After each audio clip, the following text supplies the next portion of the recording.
Disculpen, estoy teniendo problemas de conexión. Lo que vamos a terminar de ver un poco, bueno, es esto de Cournot, que no terminé, digamos, de desarrollar la idea, y luego vamos a pasar a analizar un poco de Stackel, perdón, de Bertrand. Como decía, si ustedes recuerdan, hemos llegado a que tanto en Cournot, digamos, esto es un caso que se conoce como Cournot simétrico. ¿Por qué simétrico? Bueno, porque obviamente si estamos en un contexto en el que ambos productores se especializan en la producción de un bien homogéneo, entonces van a enfrentar la misma demanda. La demanda de cada empresa es la demanda total del mercado. Por ende, como yo decía antes, esta demanda desde donde se determina el precio no es otra cosa que la cantidad vendida por la empresa 1 más la cantidad vendida por la empresa 2. Y como sabemos, cuando estamos analizando el problema de maximización de beneficio de la empresa 1, esa cantidad de producción de la empresa 2, como no es conocida, tiene que ser esperada, ¿no es cierto? Pero lo que iba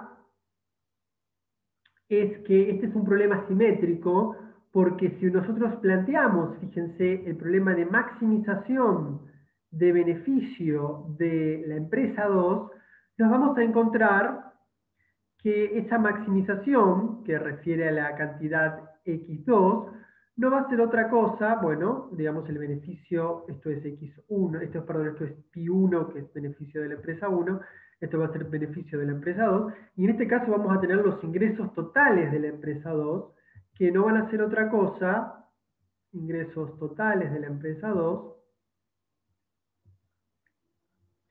que no van a ser otra cosa que, bueno, la cantidad, el precio, que sabemos que el precio de vuelta va a estar dado por la cantidad esperada de la empresa 1, en este caso, la cantidad esperada de la venta de la empresa 1, para la empresa 2, esta es una expectativa, es una conjetura, más la cantidad que la empresa 2 decide producir de acuerdo a este problema de maximización, multiplicado por lo que la empresa 2 justamente decida vender, ¿no? Esto es el ingreso total de la empresa 2. Fíjense que si, voy a borrar esto, fíjense que si la empresa 1 y 2 tuviesen costos diferentes, bueno, a estos beneficios hay que agregarle los costos totales de la empresa 1 y aquí los costos totales de la empresa 2.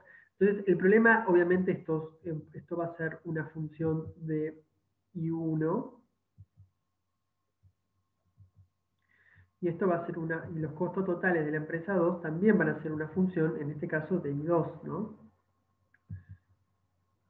Si la empresa 1 y la empresa 2 tienen tecnologías diferentes, entonces es muy probable que las funciones de costos, de tantos costos fijos como de costos variables, sean diferentes. Y ya ahí la cantidad óptima que la empresa 2 que produce tanto la empresa 1 en Cournot como la empresa 2 en Cournot va a dejar de ser igual. Va a ser diferente, ¿no? Recordemos que cuando nosotros agarramos y resolvemos este problema de maximización, nos queda bueno, básicamente algo así. Esto era I1, una vez que nosotros resolvíamos tanto el problema de maximización de beneficio de la empresa 1 como maximización de la empresa como maximización del beneficio de la empresa 2, teníamos que la cantidad óptima de la empresa 1 iba a ser A menos B de lo esperado que producía la empresa 2, el competidor, dividido 2. Y sabemos que la empresa 2, lo óptimo para la empresa 2, va a ser producir también A menos, perdonen, B y 1 esperado dividido 2. 2B, perdón, 2B, esto es importante, 2B. Esto lo habíamos.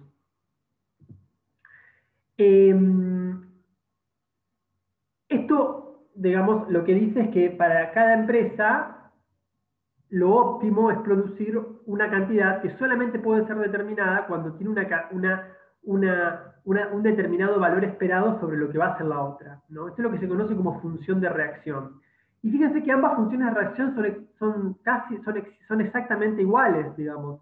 Y de hecho, si el costo de producción no fuese igual, la tecnología de cada empresa fuese diferente, entonces lo que acá vamos a tener es un costo marginal para la empresa 1, menos un costo marginal para la empresa 1, y menos un costo marginal de la empresa 2.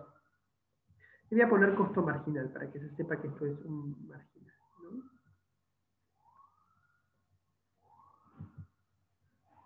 Y ya cambiaría es decir, ya como sabemos que ambas empresas esperan que la otra se comporte de forma racional, es decir, que la otra empresa determine una cantidad a producir que le maximice sus beneficios, entonces sabemos que, bueno, digamos, la resolución de la empresa 1, vamos a conocer la empresa 1 diciendo bueno, digamos, si la función de reacción de la empresa 1 es una función respecto de la cantidad esperada de la empresa 2 y esperamos que la empresa 2 se comporte de forma racional, entonces vamos a decir que la función de reacción de la empresa 1, digamos, lo que va a determinar la cantidad de la empresa 1 a producir, va a ser reemplazar la cantidad esperada por la cantidad óptima en la empresa 2, ¿no? Y a la vez sabemos que la empresa 2 va a esperar, que también tiene una función de reacción que está determinada por la cantidad esperada de la empresa 1, y la empresa 2 espera que la empresa 1 se comporte de forma racional, es decir, que produzca lo que le maximiza su beneficio, entonces produzca el nivel óptimo para su empresa. Esto acá sería bueno ponerle también, bueno, en el caso en el caso en el que no haya costos marginales, las funciones de reacciones van a ser casi las mismas, como sucedió en el ejercicio de recién. Pero si los costos marginales son diferentes, las funciones de reacciones no van a ser igual, como, digamos, sucede en este caso, ¿no? Fíjense que están digamos, ambos tienen A, que es el valor máximo que los consumidores están dispuestos a pagar, pero tienen diferentes costos marginales. En nuestro caso, que habíamos analizado recién, no había costos, entonces tanto los costos totales como los costos marginales son iguales a cero. En realidad se requiere que los costos variables, digamos, no estén para que los costos marginales sean iguales y sean iguales a cero, o tengan la misma tecnología. En ese caso, bueno, se va a hablar de una función de reacción simétrica en donde tienen básicamente las mismas formas, ¿no? Costo marginal de la empresa 1 va a ser igual al costo marginal de la empresa 2, y por ende van a producir exactamente lo mismo, digamos, una misma cantidad va a producir, si la función de reacción, cuando uno reemplaza la cantidad esperada de la otra empresa por su óptimo, le va a dar un número y ese mismo número es lo que va a producir la otra empresa. Pero si los costos de producción son diferentes, ya ahí las empresas no van a producir lo mismo, van a producir cantidades diferentes de acuerdo a sus costos de producción. Es decir, ambas empresas se comportan como Cournot porque deciden la cantidad óptima a producir, teniendo una expectativa, una conjetura respecto de lo que le conviene producir a la otra, y lo hacen de forma simultánea, sin saber de forma fehaciente lo que la otra produce, pero justamente en el caso en el que no tengan los costos iguales, van a haber cantidades diferentes en términos de cantidades óptimas a producir de cada empresa. Espero que esto se haya entendido, si no me lo pueden preguntar en el foro. ¿No? Entonces lo que se hace es, bueno, se reemplaza esto acá y se reemplaza esto acá. Es decir, lo que nos queda, voy a borrar esto,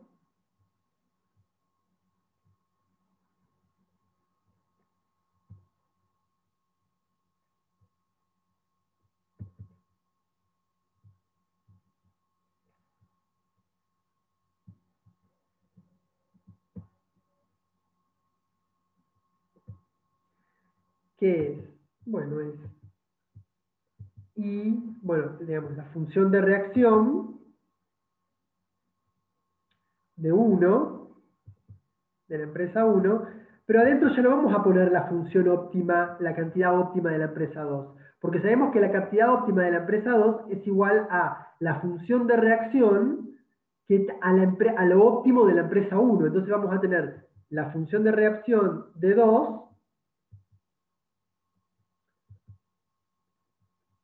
evaluada a lo óptimo de la empresa 1. Y fíjense cómo esta nueva función, me queda toda expresada en términos de ¿qué? De la cantidad óptima de la empresa 1. Y de acá sacamos la cantidad óptima de la empresa 1. Lo mismo para la empresa 2. Digamos, sabemos que la empresa 2 va a tener una función de reacción óptima, ¿no?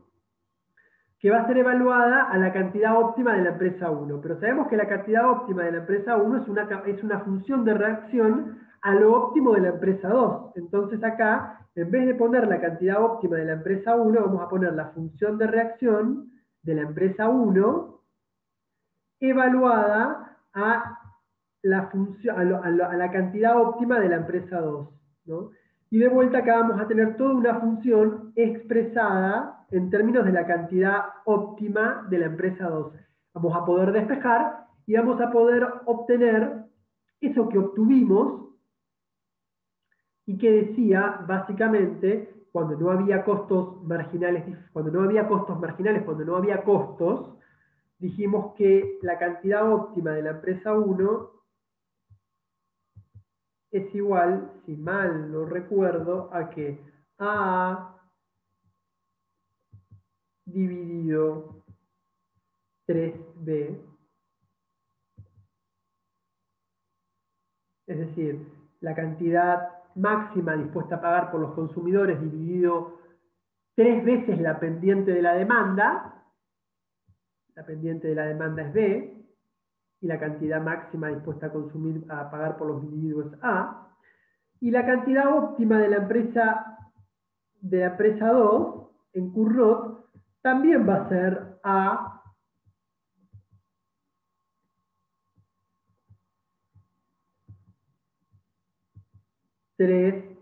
por B, dividido 3 por B. ¿No? Entonces, la cantidad total producida en este mercado de Cournot, fíjense que va a ser igual a ¿qué? Bueno, a A1 óptimo más A2 óptimo, que no es otra cosa que 2A dividido 3B.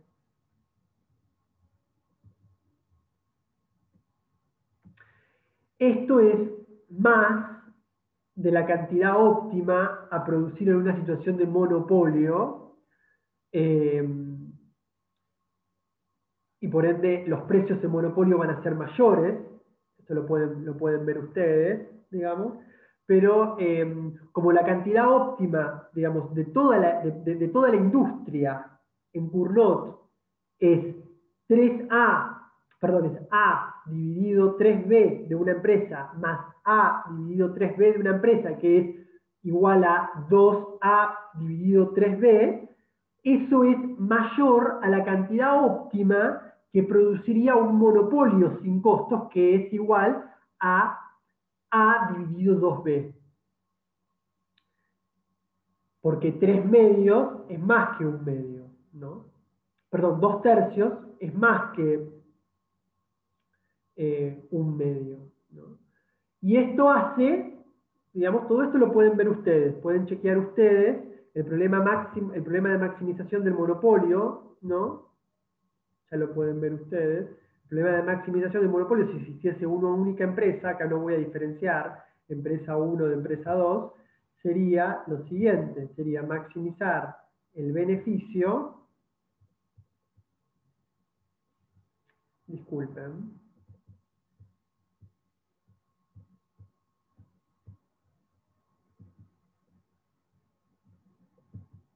de la empresa, la única empresa en el mercado, que no sería otra cosa que bueno, que precio por cantidad, que no es otra cosa que A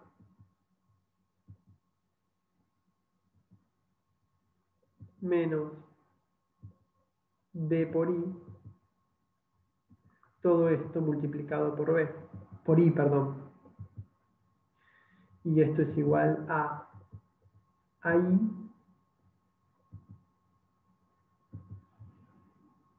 menos BI al cuadrado.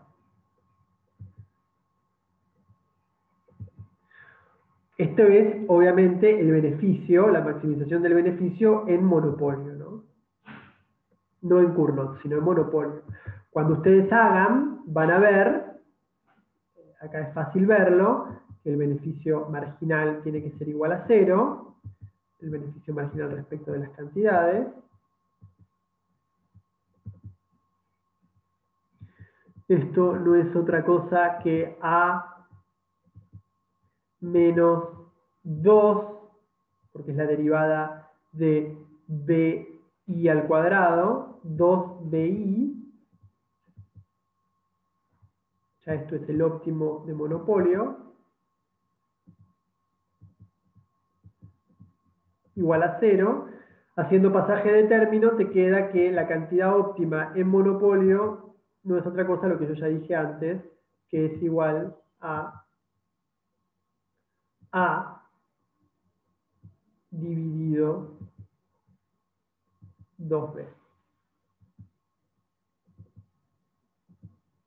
Esto es la cantidad óptima de monopolio. Y fíjense que esta cantidad óptima de monopolio es menor a la cantidad óptima producida por toda la industria en Cournot, que es igual a 2A dividido 3B, ¿no? O 2 tercios de AB. Cuando la cantidad óptima de monopolio es un medio de AB. Entonces, si por la curva de demanda, digamos, si la cantidad producida en un monopolio es menor a la cantidad producida por la industria en Cournot, entonces los precios en monopolio van a ser mayores, a menor cantidad producida, mayores precios, y por ende, digamos, el precio en monopolio, si la cantidad óptima en monopolio, si la cantidad óptima de monopolio es menor, como ya mostramos recién, a la cantidad óptima en Cournot, producida por toda la industria, ¿no? Entonces, también vamos a ver que los precios en monopolio generalmente son ¿qué? Mayores, porque hay menos cantidad producida, que en Cournot, ¿no? Los precios en Cournot van a tender a ser menores. porque hay más cantidad, porque hay competencia, ¿no? Entonces, hay competencia de dos productores y esa competencia tiene un efecto sobre los precios que lo hace disminuir. Bueno, en las próximas filiminas, básicamente digo todo lo que acabo de decir acá. Fíjense. De la condición óptima de la condición necesaria óptima de primer grado o de primer orden del problema de Cournot, es posible obtener la función de reacción de la empresa 1, que como ya dijimos, recordemos, en el caso de que no haya costos, ¿no? Esta función de reacción de la empresa 1 va a ser igual a ¿qué? A dividido, perdón, menos BI2 de la empresa 2 esperado, dividido 2, ¿no? Vean cómo es función tanto de A, de la cantidad óptima, de la cantidad máxima dispuesta a pagar por los consumidores, como de B, como de la cantidad esperada de la empresa 2. ¿No? La cantidad óptima a producir por la empresa 1, dada su conjetura sobre la empresa 2, acá mismo de vuelta lo tenemos, fíjense,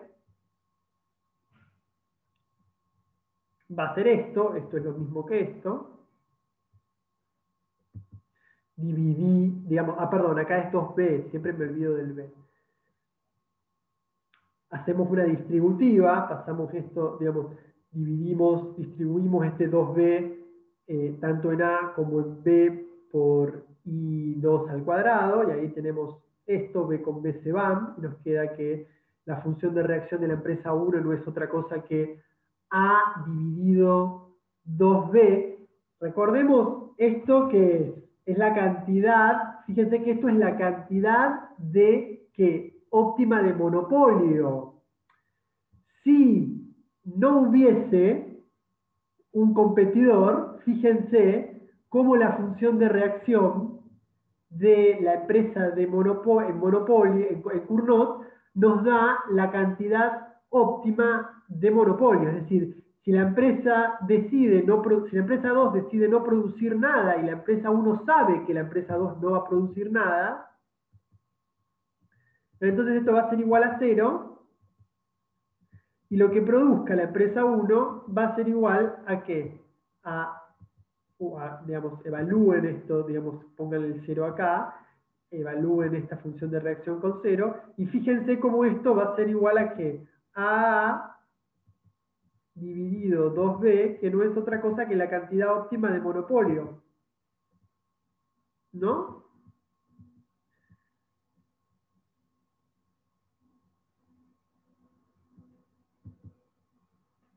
Esto es la cantidad óptima de monopolio. Como 1 y A compiten por un mismo, digamos, mercado, es decir, los productos son homogéneos, cuanto mayor es la conjetura de la empresa 1 respecto de lo que produzca la empresa 2 a un precio dado, menor va a ser su producción, digamos. Fíjense cómo hay una relación inversa entre lo que está diciendo este enunciado, es que la derivada de I1 respecto de la conjetura que haga la empresa 1 sobre las cantidades producidas por la empresa 2 va a ser decreciente, ¿no? En realidad esto va a ser igual, digamos, más que decreciente va a ser negativa, y en realidad esto va a ser igual a ¿qué? Bueno, a un medio, a menos un medio.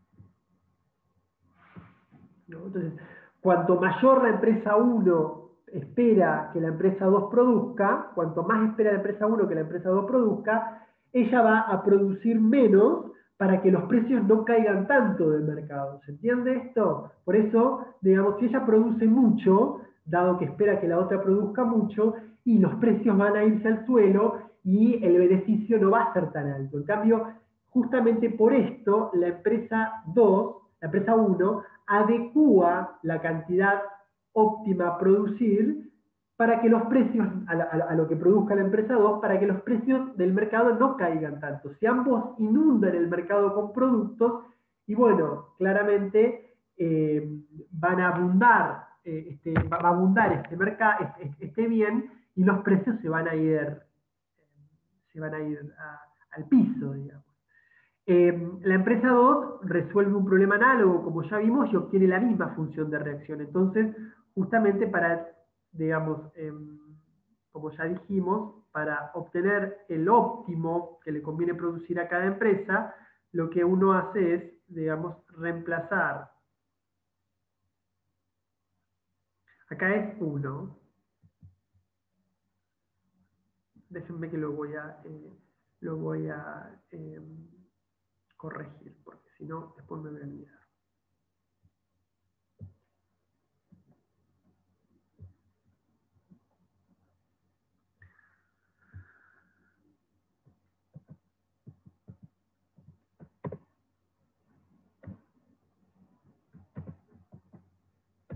Ahora sí. Ahora sí.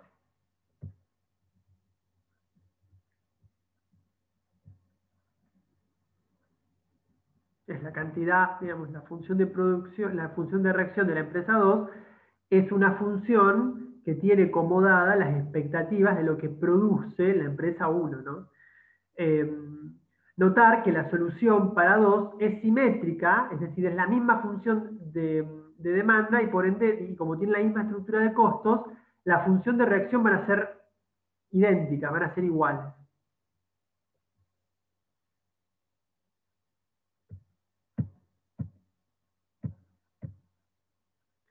Acá, digamos, como ya tenemos, acá tenemos las dos funciones de reacciones, lo que hacemos es, ambas empresas esperan que la otra empresa se comporte racionalmente y que resuelva un problema de optimización.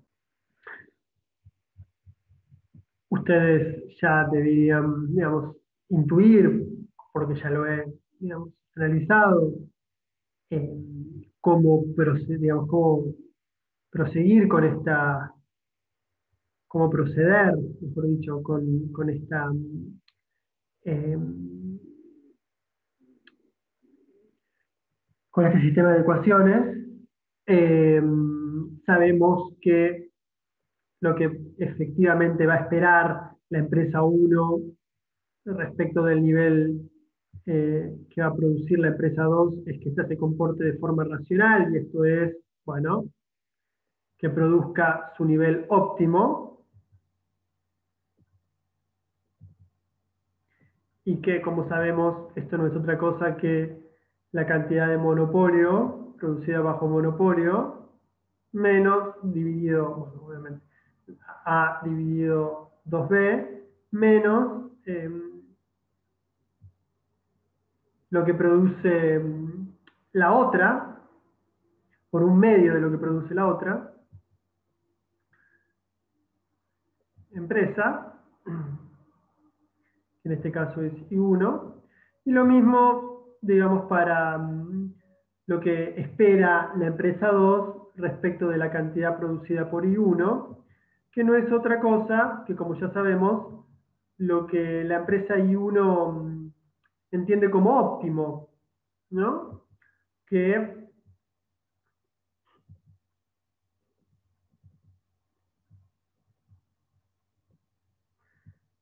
no es otra cosa que, de vuelta, la cantidad de monopolio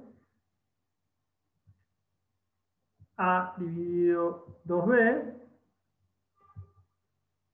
menos un medio de lo que produce esta misma empresa, la empresa que tiene expectativas acerca del comportamiento de la empresa 1, es decir, la empresa 2. Haciendo el reemplace, nosotros ya lo tratamos, se los dejo a ustedes. Vamos a llegar al resultado que obtuvimos, ¿no? El nivel de producción efectivo de cada empresa es lo que la otra conjetura, y las conjeturas al final se revelan correctas porque eventualmente, ¿por qué se revelan correctas? Bueno, porque digamos, lo que una empresa conjetura es que la otra se comporte de la forma que que le genere un beneficio óptimo a la otra empresa. Es decir, yo, empresa 1, espero que la otra empresa se comporte de forma tal que le genere un mayor beneficio a esa misma empresa, ¿no es cierto? Es decir, que las empresas maximicen su beneficio, eso es lo que esperamos. Y como sabemos, en una economía capitalista, esto es lo que, digamos, una característica inherente a la economía de mercado, es decir, que cada empresa organice el proceso productivo de la forma que, que minimice costos y por ende que maximice su tasa de retorno, su retorno, ¿no es cierto?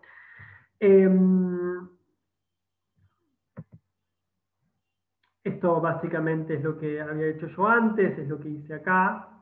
Eh, lo que la empresa, fíjense que lo que la empresa va a, nosotros lo que hacemos es reemplazamos lo esperado por eh, lo óptimo, ¿no? Y lo mismo para este caso.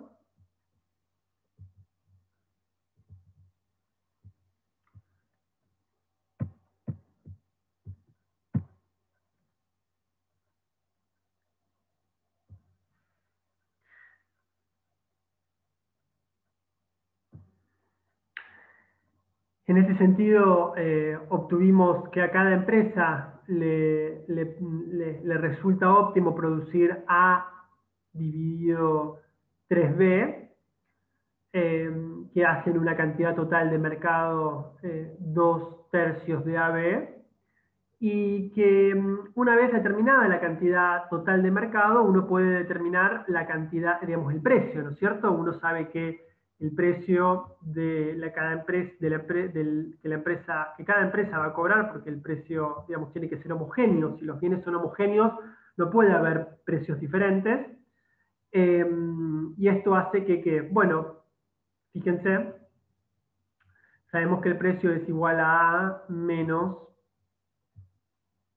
BI óptimo. Sabemos que el BI óptimo, que sabemos que el I óptimo en Cournot no es otra cosa que I óptimo de la empresa 1 más el I óptimo de la empresa 2,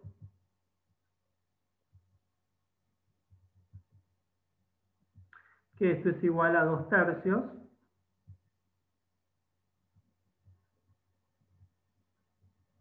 de A dividido B. El monopolio, recordemos que era 1/2 de A dividido B. Entonces esto es más. Y reemplazamos esto acá. Esto es lo que tenemos acá. Y nos da igual que el precio es igual a 1/3 de A, ¿no?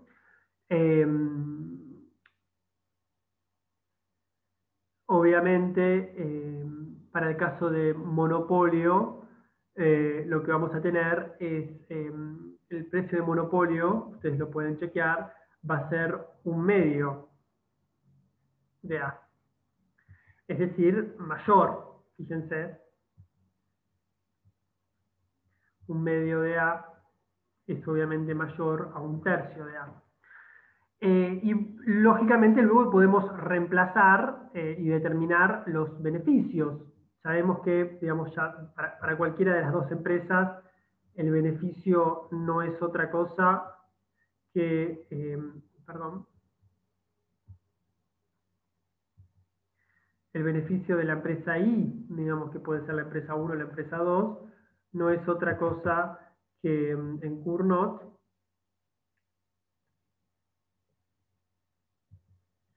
no es otra cosa que el precio, que sabemos que es 1/3 de A, por la cantidad producida por esa empresa que sabemos que es 2/3 de A dividido B, ¿no? Entonces lo que vamos a tener que hacer es justamente 1/3 de A por, por A dividido 3B, y nos da que el beneficio de cada empresa en Cournot es igual a A elevado al cuadrado dividido 2b. Si uno hace el beneficio de monopolio, es fácil ver, ustedes lo pueden comprobar. El beneficio de monopolio no va a ser otra cosa que A al cuadrado dividido 4b.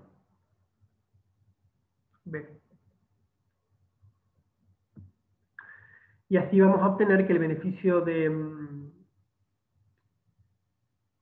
monopolio es mayor, obviamente, al beneficio de oligopolio. Este es el beneficio de monopolio, ¿no?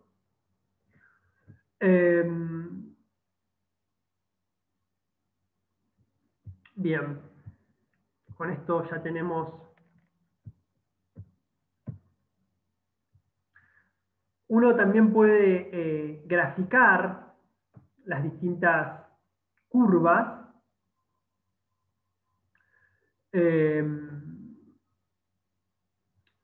y mostrar, digamos, las distintas, digamos, estas que son las funciones de reacción, ¿no? Recordemos las funciones de reacción de la empresa 1. Es una función que depende de A,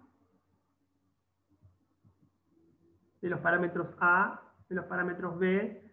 Este es el caso simétrico en el que digamos, obviamente también si hubiera, digamos, algún tipo de costos marginales, también dependería de C, pero acá, digamos, no hay costos marginales, igual yo lo voy a dejar planteado. Esta es la forma, digamos, general de la función de reacción, que nosotros ya vimos es igual a A dividido 2B menos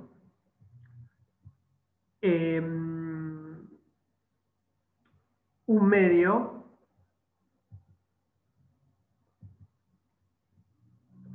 de lo que produzca 2, de las conjeturas que tiene uno respecto de lo que produzca 2.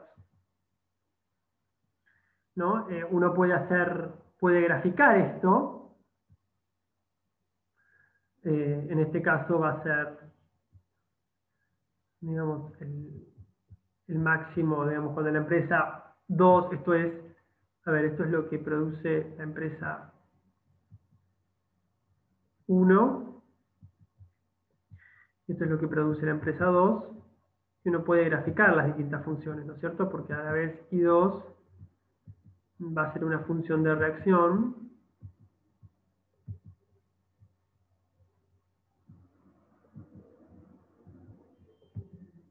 que también, de vuelta, va a depender de lo que produzca A, perdón, va a depender de los parámetros A, del parámetro B, perdón, del parámetro C, que en este caso es 0, y de las conjeturas que tenga 2 respecto de lo que produzca la empresa 1.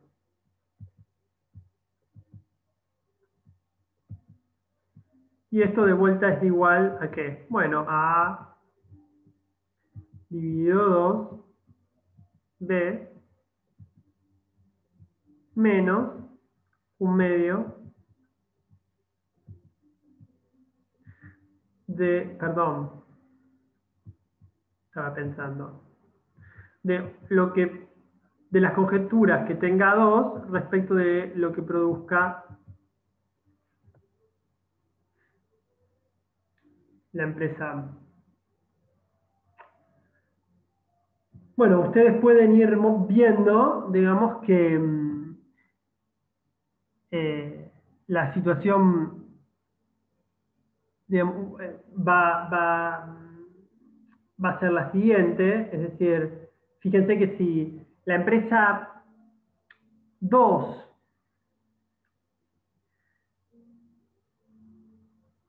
produce esto, la empresa 1 piensa que la empresa 2 digamos, produce esto, entonces la empresa 1 .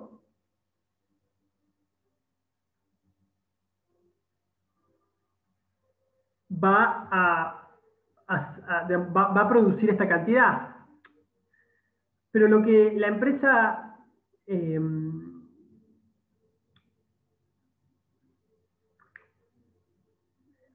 lo que la empresa 2 produce cuando la empresa 1 produce esta cantidad y 1 t más 1, elevado a la t más 1, digamos que digamos en el momento t más 1, lo que le conviene a la empresa 2 no es producir esta cantidad I2, le conviene producir, según su función de reacción, esta cantidad, ¿no? Lo que ustedes ven acá, que es I2 en el momento t más 2, ¿no?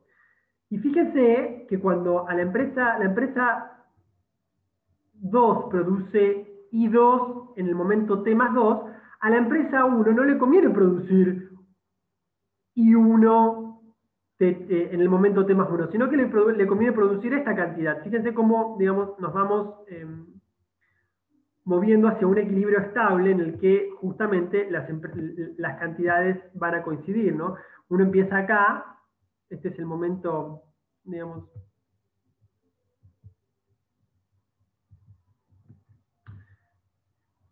en el momento 1, en el momento t, la empresa 1 produce esta cantidad. Para esa cantidad, a la empresa 2 le conviene producir esta cantidad, ¿no? Pero si la empresa 2 produce esta cantidad, a la empresa 1 lo óptimo no es producir esto, sino que le conviene disminuir la cantidad producida y le conviene producir una cantidad menor. ¿Para qué? Para que el precio comience a subir y así maximizar sus ingresos. Ahora bien, cuando la empresa 1 produce esta cantidad y 1 en el momento t más 1, a la empresa 2 ya no le conviene producir esta cantidad, sino que como los precios cayeron tanto, le conviene aumentar su cantidad producida, ¿no? Porque vende más, digamos, porque maximiza sus ingresos frente a precios muy altos, le conviene vender más de lo que vendía antes, ¿no? Y le conviene aumentar su producción. Y ahí le conviene producir I2 en el momento t más 2. Pero como ya dijimos antes, en el momento t más 2, a la empresa 1 le conviene disminuir aún más su cantidad producida porque le conviene que los precios comiencen, digamos, a subir nuevamente, ¿no? Frente al aumento en la producción de I2, lo que le conviene a la empresa 1 es, bueno, ajustar aún más la producción para que los precios no sigan cayendo, ¿no? Y ahí le pasa a producir I1, digamos, en el momento T más 3, ¿no? Pero en el momento T más 3, fíjense que a la empresa ya no le conviene producir I2 en el momento T más 1, sino que le conviene producir una cantidad ahora mayor,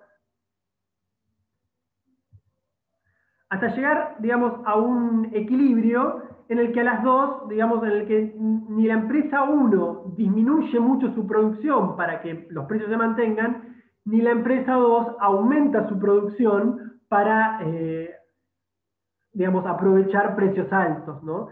Y eso se conoce como el equilibrio de Cournot. El equilibrio de Cournot se da en la intersección de ambas funciones de reacción, ¿no? En esta intersección. En esta intersección es un equilibrio tal que bueno, que I1 óptimo, o I1 de Cournot, es igual a la función de reacción evaluada en el valor de la función de reacción de la empresa 2 cuando la empresa 1 produce el nivel de equilibrio. Esa es la intersección de las dos curvas, ¿no? Y obviamente lo mismo para la empresa 2, digamos. Vale esto para la empresa 2.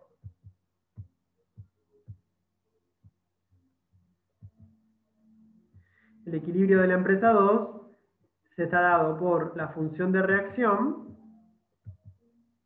de la empresa 2 evaluado en qué, bueno, en cuando, digamos, en la función de reacción de la empresa 1, cuando la empresa 2 produce su nivel óptimo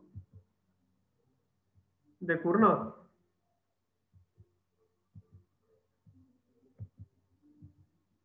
Cerramos paréntesis, ¿no? Y eso es la intersección, digamos. A excepción del equilibrio, las empresas siempre se equivocan porque conjeturan que la otra empresa seguirá con el nivel de producción del periodo anterior, pero claramente las empresas cambian y ajustan de forma tal de maximizar su ingreso, ¿no? Y estos ajustes van a continuar hasta que se llega a un equilibrio en donde, como ya dije, la empresa 1 no disminuye su producción para mantener los precios, ni la empresa 2 aumenta su producción para aprovechar precios más altos, ¿no? Entonces, para aprovechar precios altos, ¿no? Esto es un poco lo que sucede en el equilibrio de Cournot, ¿no? Cómo se da el ajuste. Obviamente el equilibrio de Cournot puede ser, digamos, extensible a una situación en donde hay muchas empresas, no solamente dos empresas, y ahí lo que van a hacer es básicamente lo que vimos hasta ahora, va a haber tantas funciones de reacción como empresas haya, y el problema de maximización de la empresa I cualquiera es justamente, digamos, maximizar su beneficio, que no es otra cosa que el ingreso menos el costo. El ingreso está dado por justamente el precio por la cantidad que la empresa produzca, que la empresa I produzca. Sabemos que el precio,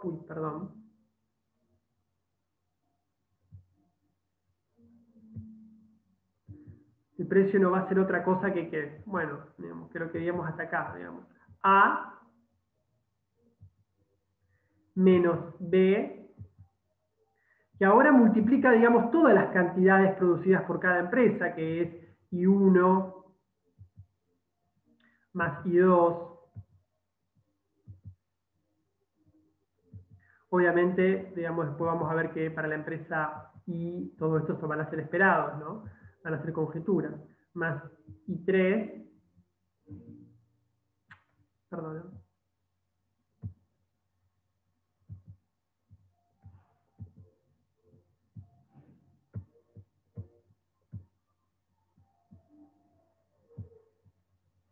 más, obviamente, lo que produzca la empresa I, y así sumar todas las cantidades producidas por cada una de las empresas individuales hasta llegar a la última empresa, la empresa N, ¿no?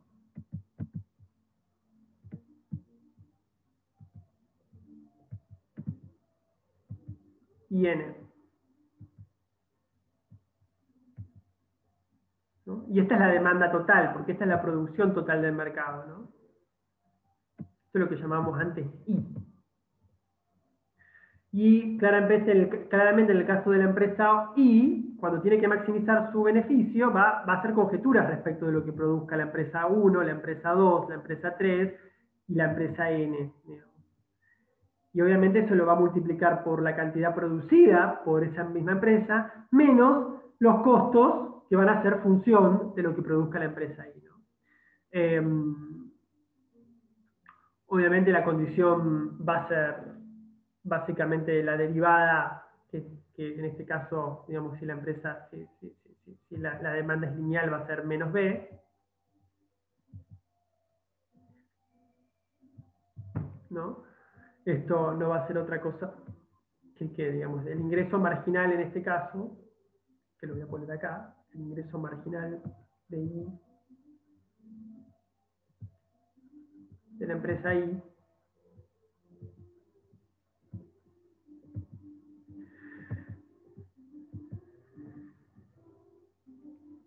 no va a ser otra cosa que, bueno, digamos, lo que veíamos antes, A menos B menos BI1 menos BI esperado, menos B por la conjetura de lo producido por 2, por la empresa 2, y así, digamos, hasta llegar a la empresa I, ¿no? Que acá vamos a ver que ya no es, digamos,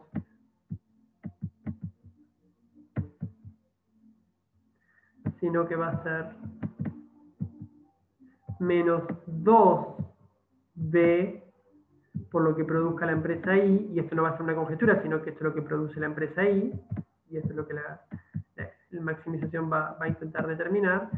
Y acá también, digamos, vamos a tener de vuelta menos B por IN. Ay, disculpen, no puedo. Por IN, ¿no? Esto va a ser esperado, ¿no? Esto va a ser también de vuelta esperado.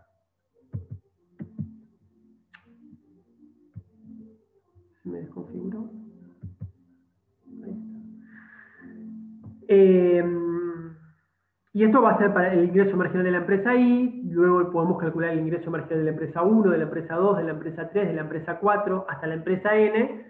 Cada uno de esos ingresos marginales va a tener esperados de las otras empresas, van a ser conjeturas de las otras empresas. Y bueno, uno básicamente va a poder, acá lo que, digamos, lo que se hizo en este caso fue sacar factor común, por ejemplo, el precio, como función de la cantidad total producida. Nos va a quedar 1 dividido... Esto no es otra cosa que se fija en la elasticidad. En realidad, 1 sobre la elasticidad.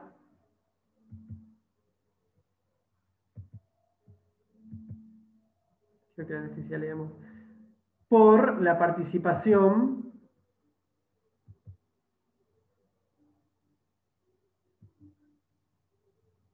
de la empresa I en el mercado total. Esto es un poco cómo queda reconfigurado. Fíjense que en el caso del monopolio teníamos lo que teníamos antes, porque I de la empresa, digamos, de una empresa I, la cantidad producida de la empresa I no es otra cosa que la producción total del mercado, ¿no? Entonces esto se hace 1, y bueno, nos queda 1 dividido la elasticidad de la demanda, ¿no? Que sabemos que es negativa. Y tenemos lo que, bueno, si mal no recuerdo, que se conoce como el índice de Marshall-Lerner. No, el índice de Lerner se llama. El índice de Lerner. El índice de Lerner. Fíjense que cuanto menor es la participación de la empresa en el mercado, digamos, y por ende cuanto más empresas haya, la situación termina siendo parecida a la de competencia perfecta. Ustedes pueden ver que si la participación del mercado es muy chica de una empresa, entonces lo que vamos a tener es que, fíjense,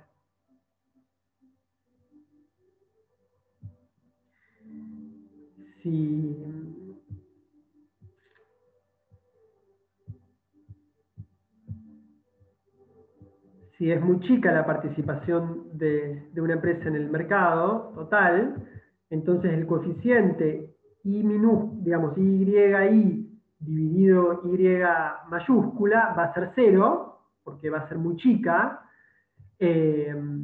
como en competencia perfecta. En competencia perfecta lo que teníamos es que al haber infinitas empresas, cuando uno calcula el límite de I, digamos que es la cantidad producida por una empresa individual, dividido la cantidad producida por toda la industria,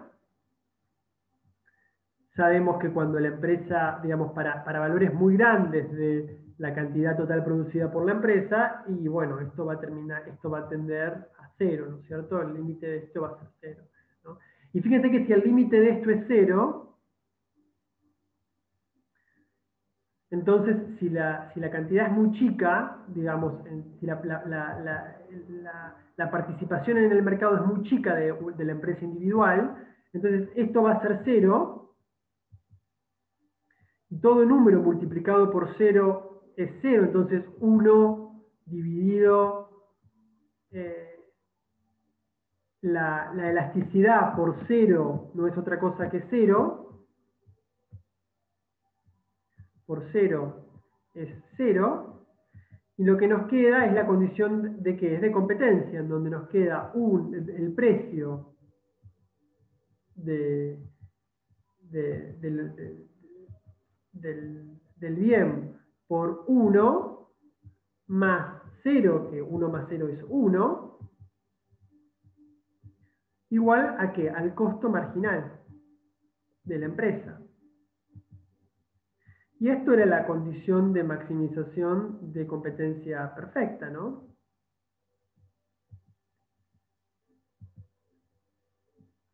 Entonces, lo que podemos decir, para terminar un poco, para concluir, es que cuando Cournot tiende a infinitos competidores, vamos a competencia perfecta.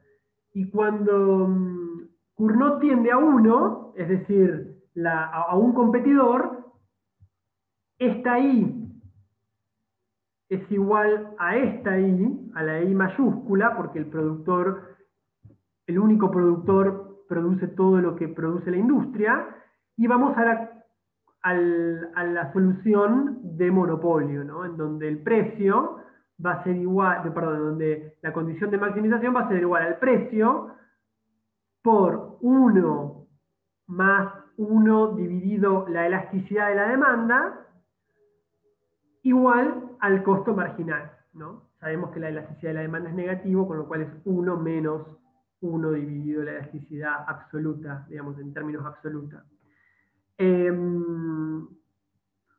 Esto es un poco para hacer como síntesis de Cournot, en donde, bueno, si en Cournot hay infinitos competidores, vamos a competencia perfecta; si en Cournot hay un único competidor, vamos a monopolio, ¿no? Un poco lo que vimos recién, ¿no?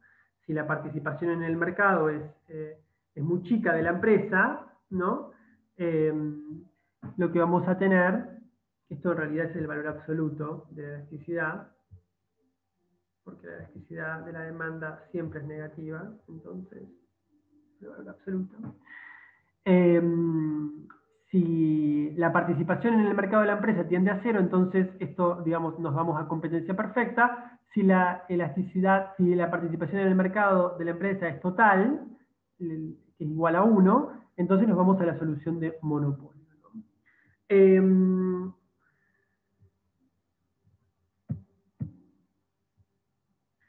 Lo que nos queda ahora por ver es un poco Bertrand, que es cuando hay competencia simultánea en precio. Este es un caso sumamente particular porque vamos a ver que se llega a una situación muy interesante. Vamos a pensar, digamos, dos empresas que en vez de elegir, digamos, la cantidad a producir de un mismo producto, van a elegir precios, ¿no? Y como yo ya adelanté algo, el gran problema acá es que los precios, es que van a ser distintos precios para un bien homogéneo. Entonces, si a ustedes les ofrecen dos precios para un bien igual, digamos, de la misma características, digamos, la misma marca, pero con dos precios diferentes, es muy obvio que el consumidor va a elegir aquel precio que sea más bajo, ¿no? Va a elegir consumir aquel bien que tenga asociado, aquella mercancía que tenga asociado el precio más bajo. Bueno, la situación es un poco esta, ¿no? Tenemos dos empresas que van a elegir qué precio cobrar de forma simultánea, ¿no? Es como que se abre, digamos, una situación en donde los dos eligen un precio. Y obviamente el consumidor va a aquella en donde el precio es más bajo. Es importante, digamos, la conclusión a la que se va a llegar en estas circunstancias es que a ninguna empresa le va a convenir poner un precio por encima de su costo marginal, es decir, de lo que le cuesta producir esa unidad que vende, al precio que elige. Y la respuesta es, digamos, y la pregunta es ¿por qué? Bueno, porque fíjense que si una empresa, la empresa 1 fija un precio P1, que es mayor a cero, y que en este caso, obviamente, cero, recordemos, los costos marginales son cero, porque los costos totales son cero, es decir, los costos totales son cero, está clarísimo que los costos marginales van a ser cero, ¿no?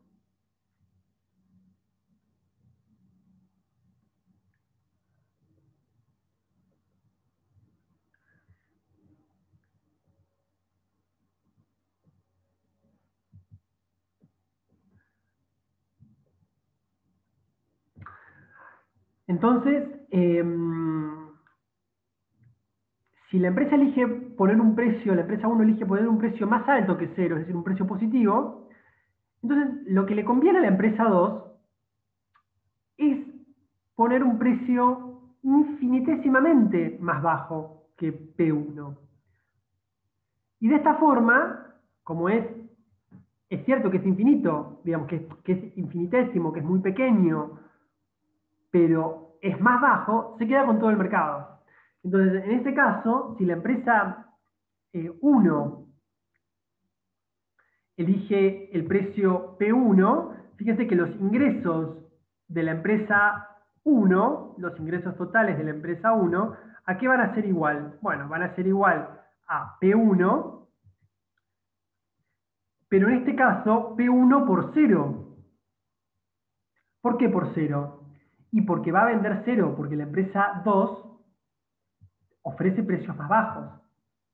Mientras que el ingreso de la empresa 2, ¿cuál va a ser? Y va a ser el ingreso de la empresa 2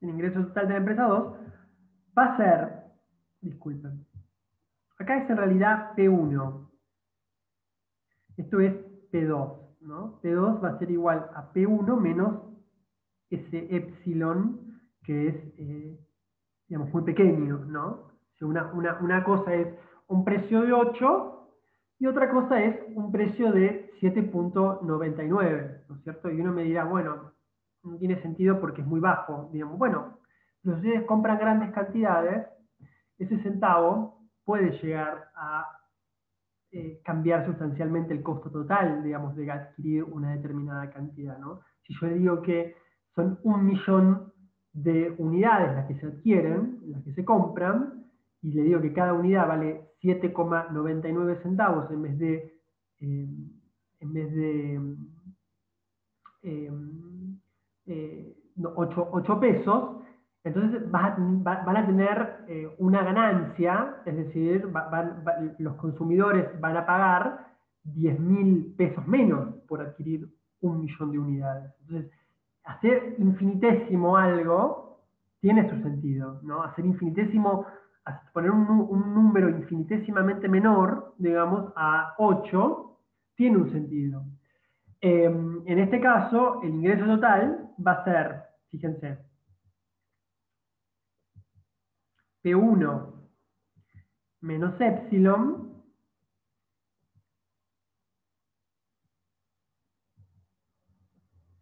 por la demanda, la demanda entera del mercado. Vamos a ponerle I, cuando los precios son P1 menos epsilon. Y esto obviamente, esto es una función, ¿no? Esto obviamente es un resultado positivo, ¿no? Entonces, fíjense cómo el ingreso de la empresa 1 que colocó su precio en P1 es 0, mientras que el ingreso de la empresa 2 es ese precio infinitesimamente menor a P1, esto es P2, por la cantidad vendida para ese precio cuando a la empresa 2 responde a toda la demanda, porque todos los consumidores se van a ir ahí. Entonces, claramente, el ingreso de la empresa 2 va a ser mayor y se queda con todo el mercado. Ahora bien, la empresa 1, en el momento que le sigue, va a decidir entonces agarrar y ¿qué va a hacer? Va a poner un precio ahora menor a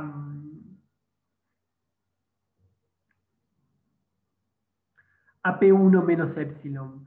Va a poner va a elegir, digamos, un nivel delta, en este caso, o creo que la letra es delta o gamma, no, en este momento no me acuerdo. Usé, perdón, estoy buscando para pasar. Gamma, me parece. No, esto es delta, delta. Elige un delta tal que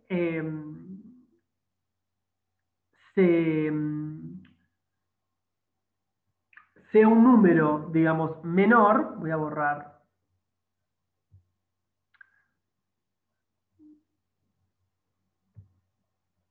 Esto es 1 y esto es 2. ¿No? Yo lo voy a cambiar. ¿No? Esto es 1 y esto es 2. ¿No? Obviamente sabemos que P2 no es otra cosa que P1 menos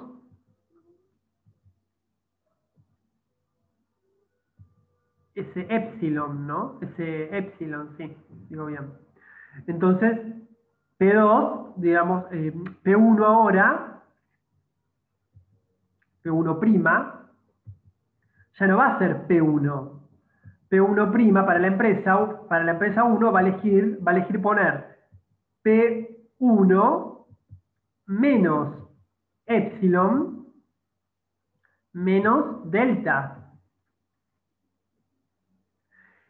Y esto va a ser menor a P2, que P2 sabemos que era que P1 menos epsilon. Y así, ahora, el ingreso total de la empresa 1 ya no va a ser 0. ¿Cuánto va a ser? Voy a poner el ingreso total 1 en el momento, digamos, prima, va a ser P1', que es P1 menos epsilon menos delta, por la demanda del mercado al precio P1', que sabemos que es menor a P2. Esto va a ser positivo y va a ser mayor al ingreso total, que ahora el ingreso total de la empresa 2, perdón, el ingreso total de la empresa 2 no es otra cosa que ¿qué? Bueno, que P2, que es igual a P1 menos epsilon, por 0, porque ahora la empresa 1 se queda con todo el mercado. Y así hay incentivos a poner precios infinitesimamente cada vez más bajos, hasta que, con tal de acaparar todo el mercado. Hasta que, bueno, esto va a durar hasta que P1